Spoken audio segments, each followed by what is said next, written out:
PK52, the Saturday morning meeting. Well, been on the road. Sold a couple of Toyotas this last week. While being on the road, there's always somebody out there looking for a car, and they really don't want to go through the basics of the car business. So I want to talk a little bit today. Obviously, I'm going to feature the stupid movie Bubble Boy. And I really understand if you haven't watched this movie, and I'm really not endorsing that you go find this movie somewhere and watch this movie, but there is a point and an issue with this movie with what I'm saying today. Let's say that you start in a dealership. There are things that you have to learn. You have to learn how to be able to present the product. Once the customer says yes to the product, you have to learn how to be able to process that, to get them doing their paperwork, to deliver the vehicle. So there's some basics you have to learn. But how long does it take till you actually become a master of the basics? If you work hard, then within a few weeks, everybody's learning curve is a little bit different. But within a few weeks, you understand the basics of how to be able to find the keys, drive the car, talk to the customer, process the product knowledge, ask them to buy a car, show them how to be able to go into the business office, do their paperwork, deliver the car, and go back out there and do it again. You do it over and over and over again. And even the times that you do not sell a car, you also learn from what you didn't accomplish that time. So it's a very short window of opportunity to grow into the business. If the business engages you, if you like the business, you'll probably stay in. If you listen to the people that complain every day, you'll probably stay out. There's more people that get out of the car business than stay in the car business. So the numbers are very skewed. Here's the stayers, here's the leavers. But to be honest with you, if you develop a client base that comes back to you on an ongoing basis, then basically what you're doing is you're selling cars to friends and acquaintances, people that you know, and the business changes. I mean, if you're not at that point, if you're still waiting on a total stranger to come up to do business in any genre of sales, if you're waiting for a total stranger to come to you, then I can understand why the business wouldn't be fruitful and why it would be very frustrating. So like I say all the time, I do a baseball analogy about the car business. The only two players on a team that are involved in every play are the pitcher and the catcher. Everybody else is waiting for the action. And so in correlation to sales in the sales industry, you can be a pitcher and a catcher, and then you become the top in your game, or you can play right field and hope you get some action during the game, and there's no guarantee of action in right field. There's no guarantee. And so what I want everybody to do is I want everybody to understand that you determine your own pathway. Let's say you entered into the sales organization and you learned the basics of the organization. You really shouldn't take long. Different people have different learning curves. But once you understand how the cycle works, how an incoming comes in, how you process an outgoing, then you really become a master of working within inside the four walls of any sales organization. It's just that way. Outside the sales organization, that's where everything happens. So let me relate this, because this is kind of ridiculous that I put this up here today, but I think you'll understand. The movie Bubble Boy. Let me just get down to the core series of the movie. The mom wanted to keep her son. Didn't want to ever lose her son. She wanted to keep her son forever, so she invented that he had some kind of autoimmune disease. And the only way that he was going to ever be able to survive was that she put him in this aired up plastic bubble. So he was in his own environment, and no germs or influences could enter the bubble. And she said, you have to stay in this bubble, son, or you'll die.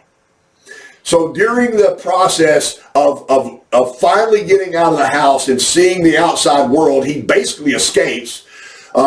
He meets a girl, and, there goes the story. So the culmination is that he was never allowed to have anything like ice cream or anything like that. When he had his first ice cream cone, it was an explosion of things chemically in the body. Well, let me relate this back to the sales industry. Once you realize that the four walls of any sales organization, the brick and mortar, are really what's holding you back. Let me say that again. And I know that some people are going to disagree. No, KC, you just show up every day and you stand there and play right field and you wait for somebody to come in. If they don't come in, you just work for free, and that's just part of it. No, it's not part of it. It's not. It's not part of it.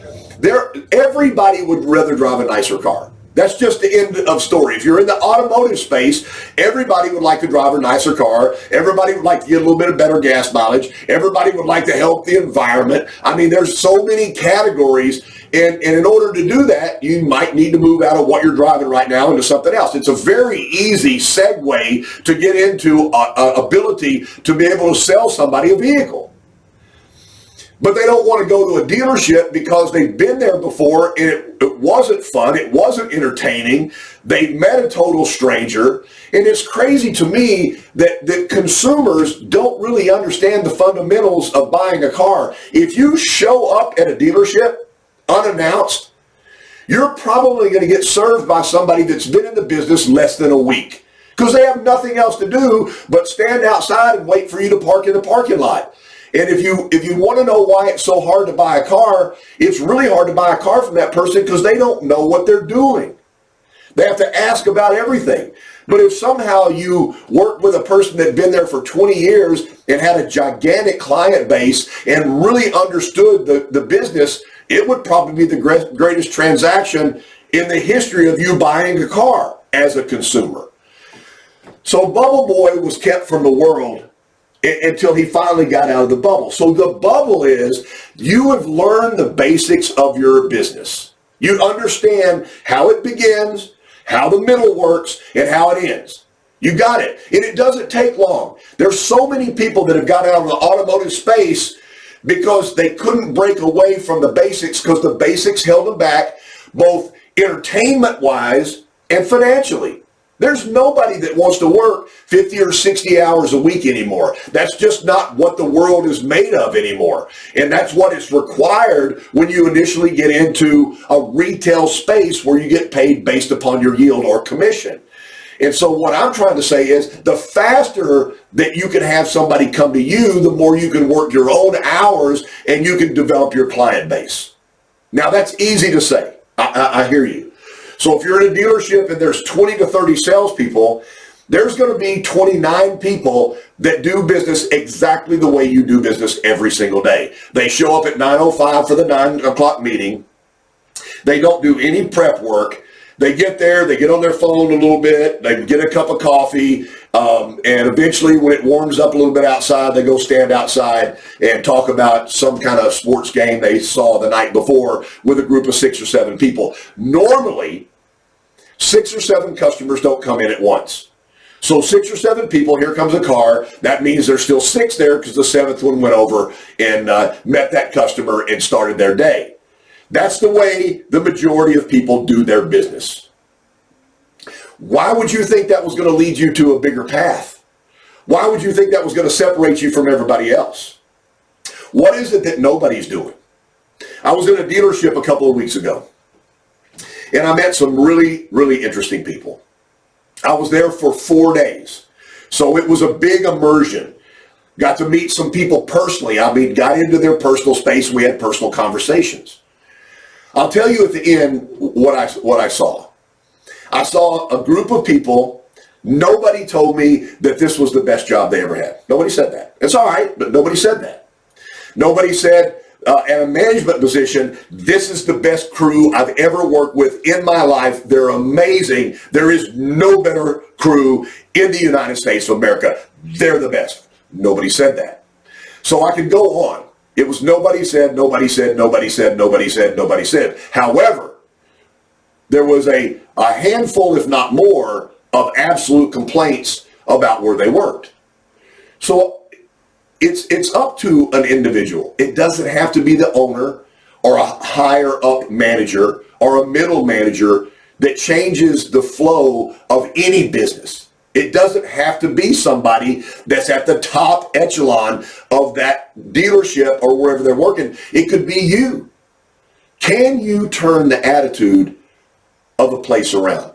Are you the person that walks into a drab party where everybody's just kind of sitting around and double dipping the dip and nobody's having fun, and within 5 minutes of you walking in, the music's louder, people are mingling around, people are moving around because you showed up? Is that you? If that's you, bring that to the game. If you leave a dealership and go to a bar and have a couple of drinks And all of a sudden, you're telling stories around the bar and everybody's moving over and you got a crowd around you. Is that you? If that's you, why don't you bring that to the business? Are you the person that goes to the high school football game or the youth soccer game and all the parents want to sit with you because you commentate on the game and you're just that upbeat person and you're like a magnet, you draw people to you? Is that who you are? Well, then why don't you do that when you're at work? Sometimes it takes a little bit of a different effort. I did tell the group at this dealership that when I started selling cars, listen, I was loud and I was obnoxious. That didn't mean that everybody liked the way I was. You don't ever get 100%. If you're trying to get 100%, you get less than everybody else because you can't appease everybody. There's always going to be finger pointers. There's always going to be people that tell you can't do it. They're always going to tell you people to tell you you're doing it wrong. No, you're not doing it wrong. You're doing it different than everybody else, which to me is absolutely right. But I'd go into a restaurant and I would stand up before I sat down at the table. I go, hey, I'm KC. I'm from the Toyota store up the road. I'm going to have lunch here for about 30 minutes. If anybody's interested in a new or pre-owned car, all you have to do is come by. I got a business card for you. Enjoy your lunch.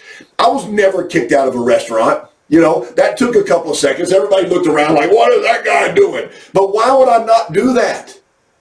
Why would I not do that? Why would I not join the Lions Club, the Optimist, or the Toastmasters? And the very first time I went to one of the meetings, tell everybody I sold cars. Why would I not do that? Well, KC, what I do is I show up a little late for the meeting at the dealership, and then I go stand outside and hope somebody comes in today. No. Find a way to be able to promote yourself so they know what you do for a living. The first thing you have to do is you have to, deep down inside yourself, you have to say, this is what I do for a living. I am a professional. I'm in the automotive space.